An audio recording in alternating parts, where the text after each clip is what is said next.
By Cleave Woodson Jr. Cleave Woodson Jr.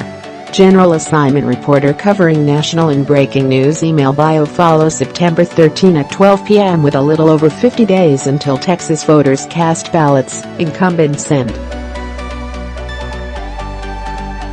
Ted Cruz, R., and his supporters are doing everything they can to quiet the buzz around suddenly surging Democratic challenger Rep.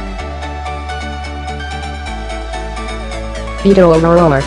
In recent days, the Texas GOP pulled out a photo of a punk-rocking O'Rourke wearing what may very well be a dress. Cruz's campaign released a potty-mouthed video of O'Rourke spewing a certain four-letter word on the campaign trail.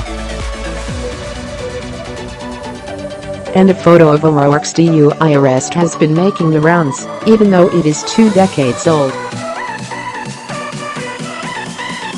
And on Wednesday, the senator's campaign was apparently unwilling to let the Democrat have airtime on a national late-night TV show without some Ted Cruz counterpoint. As the Houston Chronicle originally reported, the Cruz campaign bought TV ad time on CBS during Wednesday's airing of The Late Show with Stephen Colbert, which featured O'Rourke. That meant viewers in Amarillo, San Antonio, Waco and El Paso who tuned in to see O'Rourke also got to see Cruz's face. The ad buy was not lost on Colbert, who spent 4 minutes of airtime taunting Cruz about it.